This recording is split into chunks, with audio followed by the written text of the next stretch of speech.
This is a Napalm Death with You Suffer. This is a CVT Guitar Lesson for my CVT student, Wesley. I told him I'd give him express service on this one.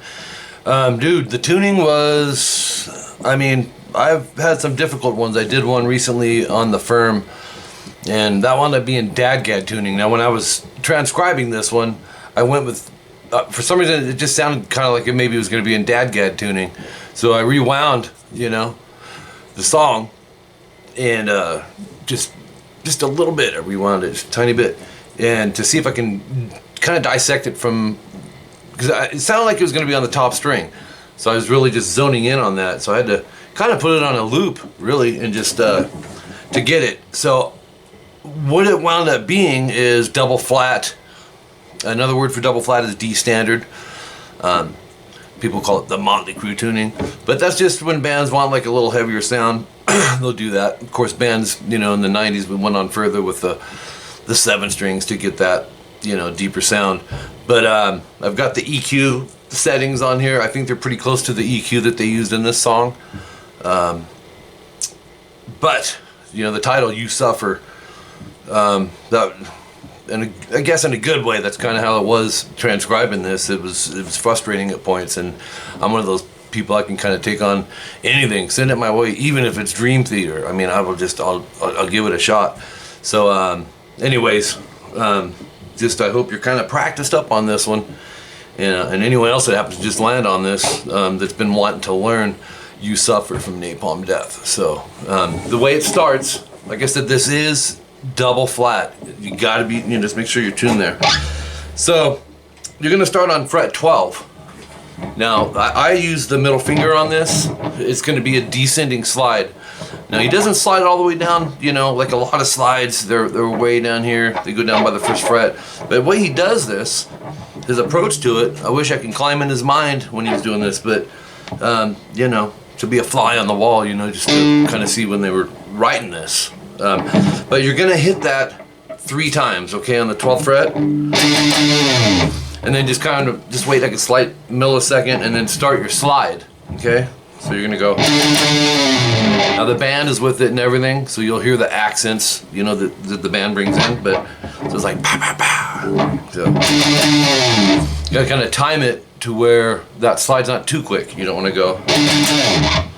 You know, those are the little things, man. I try to catch those here at RGL. It's just the little things that matter. This guy's kind of, and you know, dude, you've been with me for a long time. So when you get right over the 5th fret, what he does, just, you know, like I said, to be a fly on the wall, I would love to, like, why he didn't take that any further to fret 4 or 3 or 2 or 1, but let me just play it again. I'm gonna slow it down a little bit, okay? Now you're gonna lift off as your finger approaches the 5th fret. So you're gonna kind of hover over that, boom. As soon as you get there, pull it off to an open string. Okay, so you're actually taking a descending slide, trail off slide, into a pull off. And when he finishes the pull off, because we know a pull off, that's going from higher to lower, so what I thought was pretty cool that they even thought, you know, to add this, but when he comes to end it, his finger lands over the 5th fret. Actually, the fret wiring creates a natural harmonic. So I mean, it's notated in your tabs. You can see that. I got it notated to come back down over the 5th fret, just lightly hover over it, to catch that harmonic, and then karate chop it, you know, deaden it. You can hear they had a little bit of reverb and delay, I think, in there. Probably more so reverb. Not much, you know, but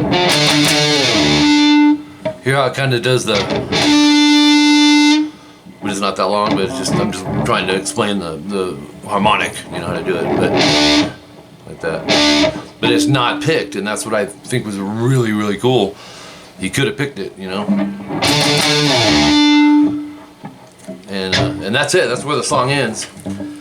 I've got it time stamped. It actually comes in, I forgot to write this in your tabs. I'll jot it down real quick. It comes in at 0 seconds.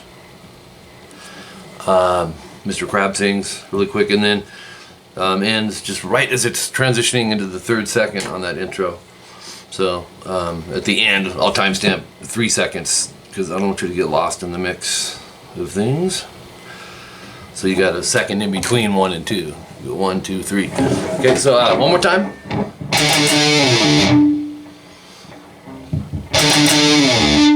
If you're gonna play, last point, Wesley, if you're gonna play along with this, I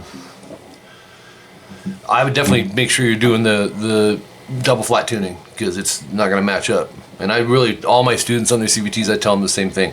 Tune up to the song, guys. Tune up to it. That's your band. You know, YouTube, when you got these songs, it's already set up for you. So it's basically your guide. You don't have to worry about a click track for this one. It's all there. It's set up. Only downside is you don't have a count to know when to come in. You know, like in the recording studio, 1, 2, 3, 4, or whatever the tempo is. So you kind of gotta, you know, when you hit play, just get ready. Try to grab that first note when you hit that initial 12th fret. It's way up here, man. It's awesome. Okay, and you know, if you don't feel like jamming with the song, that's fine. You can just practice it on your own, like I'm doing right here. If you have any questions, dude, that's part of the deal, right? I will definitely help you. You got my cell number. That's how you reach me. So, but any questions, you know, let me know. This is what it's gonna look like with the timestamps. So, all right, Wesley, thanks, man. I do appreciate you. Had a blast doing this. One of my longer lessons as far as how long it took me. You know, I was like, dang. I probably should have listened to it a little longer before quoting you on this one, you know. But anyways, have fun with it, dude. Keep rocking.